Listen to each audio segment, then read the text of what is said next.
ሰላም ጤና ይስጥልኝ። መቼም ስለ ሞተረኞች ያለን አመለካከት የተለያየ ነው። ዛሬ ይዤላችሁ የቀረብኩት ሞተረኛ ግን ሳሚ ተስፋዬ ይባላል። አዲስ አበባ ቄራ አካባቢ ተወልዶ ያደገ ልጅ ነው።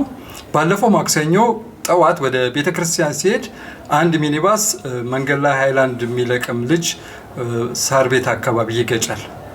እንደገጨ ያደረገው ምንድነው? እንግዲህ ጠዋት 12 ሰዓት ላይ ነው። እንደገጨ የሚያደርገው ምንድነው? አፋፍሶ መኪና ውስጥ ይከተዋል ማለት ነው። ከዛ በኋላ ልክ ሊንቀሳቀስ ሲል ሳሚ ይመለከተዋል። ቀጥታ ሄዶ ያናግረዋል። ወዴት ነው የምትወስደው ምናምን ሲለው ሆስፒታል ነው ይለዋል። ከዚህ ቀጥሎ ያለውን ታሪክ ሙሉውን ሳሚ ይነግረናል። እንከታተለው። በመጀመሪያ በሌላ መኪና እንዲወሰድ ነበር ሐሳቤ። ፈቃደኛ አልነበረም አደጋውን ያደረሰው። ከዛ በራሴ መኪና ነው የምወስደው። የት ነው የምትወስደው? የመጀመሪያ ጥያቄ እሱ ነበር። የግል ሆስፒታል አለ። የግል ሆስፒታል ሲናይሽና ተከተለኝ ብዬው ከዛው ካለንበት ከሳር ቤት ኦሮሚያ አካባቢ የሚቀርበው ሲጋራ ፋብሪካ ነው። ሲጋራ ፋብሪካ ደግሞ እዛ ጋር በአደጋ የሚሰሩ አሉ ሆስፒታል፣ የአደጋና ድንገተኛ አደጋ ቅድመ መስጠት። እዛ እንሂድ ብዬ ወስጄው ነበረ። እዛ ከሄድን በኋላ ደግሞ እዚህ ግማ ሆስፒታል ውስጥ ብር ይወደድብኛል አለ። የመጀመሪያ ሕክምና እርዳታ ብር አትጠይቅም፣ በሶስተኛ ወገን ችግር የለውም ዝም ብለህ አሳክመው ስለው ፈቃደኛ አልሆነም። ጤና ጣቢያ ወሰደኝ። ጤና ጣቢያ ደግሞ ና ተከተለኛ ብዬው ሚካኤል ቤተክርስቲያን ጋር ወደ ቡልጋሪያ ያለው ጤና ጣቢያ ወሰድኩት። እዛ ወስደዋለሁ። እዛ ደግሞ አይ ለፖሊስ ደብ ያመለከቱብኝስ እና ይልትሄድ ነው አቤት ሆስፒታል ብሎ ሳላስበው አስነስቶት ነዳው። እኔም ተከተልኩት። ከዛ ልደታ ጋር ደረስኩበትና ጸበል ጋር አቤት ሆስፒታል ወደ ፒያሳ መስመር ነው። አቤት እና ወደ ፒያሳ መስመር ነው። አንተ ወደ የምትሄደው? አይ እኔም አውቀዋለሁ አለኝ። በጣም እየጀለጠው ነው። እኔም ከኋላ ርቀቴን ጠብቄም እየተከተልኩት ነው። በቃ መጨረሻ ላይ እየደረስን አለም ባንክ። ከአለም ባንክ ደግሞ ፒስታ መንገድ አለ። በጣም ረጅም ፒስታ፣ ቢያንስ 2.5 ኪሎ ሜትር ይሆናል ፒስታው በእርግጠኝነት ማለት ነው። እዛ ፒስታ ላይ በጣም ተከታተልኩት። አጋጣሚ ደግሞ ፖሊሶች አግኝቼ ነበረ። እዚህ አካባቢ ሆስፒታል አለ ወይ ስላቸው ሆስፒታል የለም፣ ጫካ ነው። መኪናው ከፊት ነው የሚሄደው። መኪናው ከፊቴ ነው። እሺ አሁን እዛ አካባቢ የነበሩ ፖሊሶች ናቸው ተባብረኝ እንደዚህ አደጋ ደርሶ ከሳር ቤት የገጨ እስካሁን እዚህ ደረስን ሳያሳክም ስላቸው ይሄማ ሊጥለው ነው ይሆናል ወደዚህ እኮ ጫካ እንጂ ሆስፒታል የለም።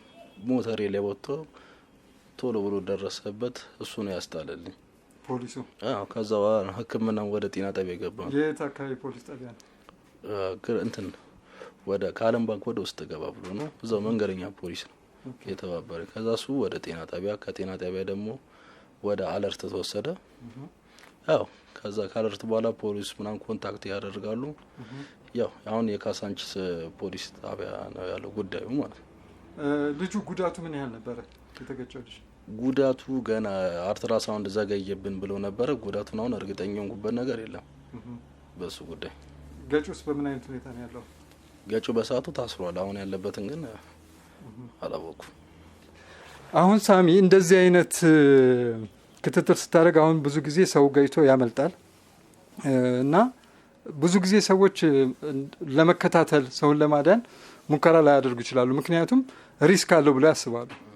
አንተ ይሄንን ሪስክ አስበው ነበር? የሚመጣውማ አስቤበታለሁ።